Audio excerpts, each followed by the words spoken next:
आज म प्रश्न समाज विकासको अवधारणा चरणहरू प्रकार र समाज विकासका आधारभूत तत्त्वहरूको सूची बनाउनुहोस्को उत्तरलाई एक्सप्लेन गर्न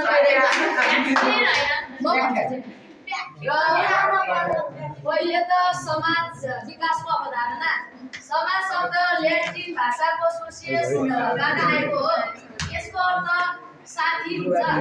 समाज भनेको समाज परम्परा, जीवनशैली र राष्ट्रियताले बाँधिएर बसेका मानव जातिको एउटा व्यवस्थित समुदाय अर्थात् समूह हो। जब मानिसको जन्म हुन्छ, उसका विभिन्न आवश्यकताहरू हुने गर्छन्। ती आवश्यकताहरूलाई पुरा गरी जीवनलाई सहज र सरल बनाउन तथा सम्बन्ध स्थापना गर्न अन्य व्यक्तिको साथ र सहयोग चाहिन्छ। यसरी एकअर्कालाई साथ सहयोग गर्ने क्रममा समाजको निर्माण भएको हो।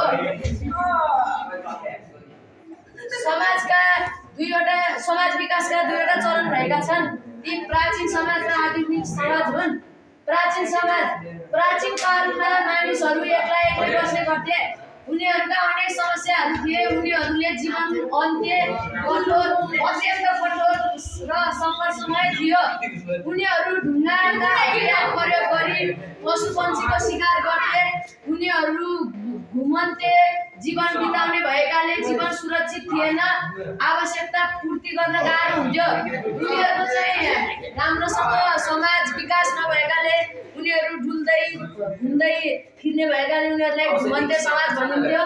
र आधुनिक समाज भनेको समय क्रम अनुसार मानिसहरू आफ्नो सुरक्षा र आवश्यकता परिपूर्तिका लागि ससाना समूहमा अर्थात् परिवारमा बस्न थाले।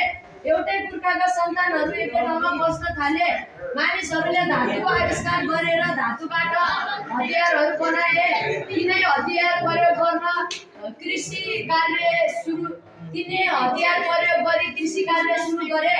समूह बनाई विभिन्न ठाउँहरूमा स्थायी रूपमा बस्न थाले। केही समूहहरू शक्तिशाली भए तर केही समूह शक्तिहीन भए। शक्तिशाली समूहले शक्तिहीन समूहलाई हेप्न थाले। समय बित्दै जाँदा मानव जातिमा चेतनाको विकास भयो। मानिसहरू तार्किक तथा वैज्ञानिक ढङ्गले विचार विमर्श गर्न थाले।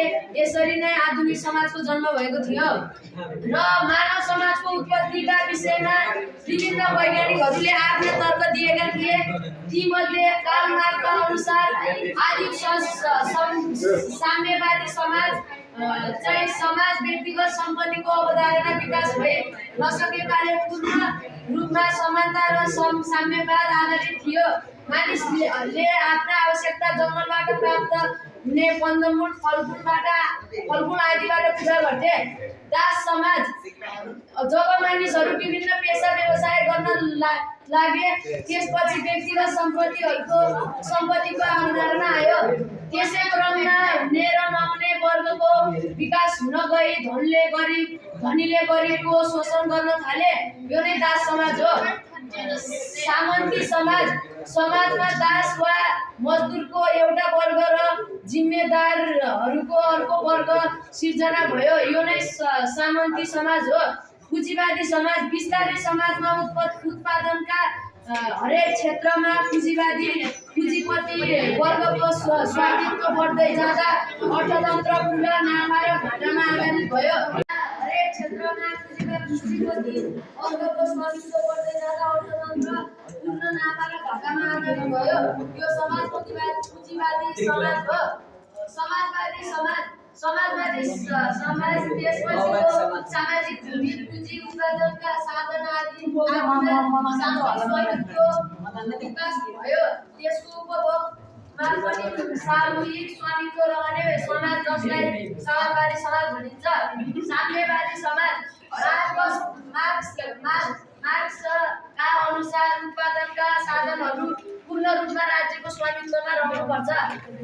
जनताका आवश्यकता राज्यले पुरा गर्ने विकसित समाज नै साम्यवादी समाज हो। इबी टाइलरका अनुसार समाजलाई फिरन्ते समाज, बर्बर समाज र सभ्य समाज गरी 3 किसिममा वर्गीकरण गरिएको छ। समाज र संस्कृति निश्चित चरणहरू पार गरेर मात्र विकसित अवस्थामा पुग्छन् भन्ने धारणा इबी टाइलरको हो।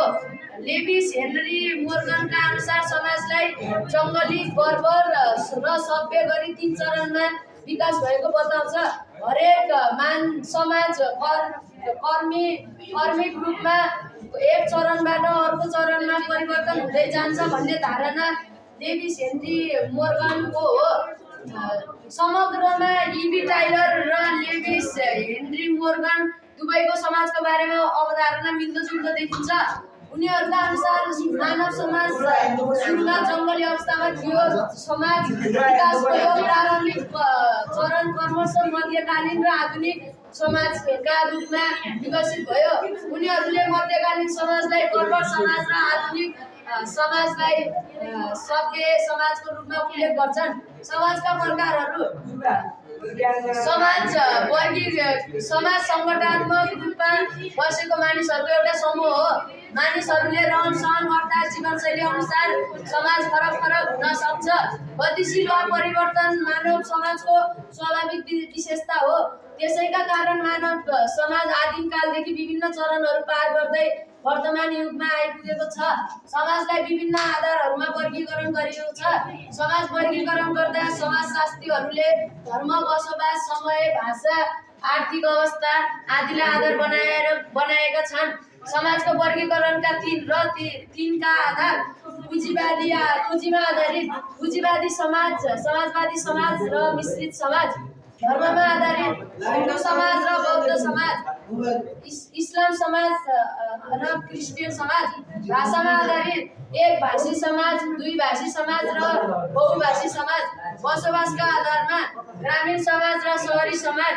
समयका आधारमा प्राचीन समाज, मध्यकालीन समाज र आधुनिक समाज। जीवन पद्धतिको आधारमा समाजको वर्गीकरण। जीवन निर्वाह गर्ने क्रममा मानिसले अवलम्बन गर्ने समग्र गतिविधिलाई जीवन पद्धति भनिन्छ। समाज विकासको क्रममा मानिसले आफ्ना आवश्यकतालाई परिपूर्ति गर्न समूहमा बसी विभिन्न गतिविधिहरू गर्न थाले। यो अवस्थामै समाज विकसित आधुनिक समाज। समाजका आधारभूत तत्त्व समाज एउटा समान किसिमको सोच र भावना भएका मानिसहरू आफ्ना साझा उद्देश्य प्राप्तिका लागि एक आपसमा आश्रित भई बसेको मानव समूह हो। समाजमा म र मेरो भन्दा पनि हामी र हाम्रो भन्ने भावना हुन्छ। त्यहाँ केही भिन्नता र विविधता भए पनि सबैमा घनिष्ठ सम्बन्ध हुन्छ। मेरो समाज परिवर्तनशील र प्रगतिशील भएका कारण त्यहाँ विभिन्न प्रकारका मूल्य मान्यताहरू लागू हुन्छन्। ती मूल्य मान्यताहरू समयसँगै परिवर्तन हुन जान्छन्। हरेक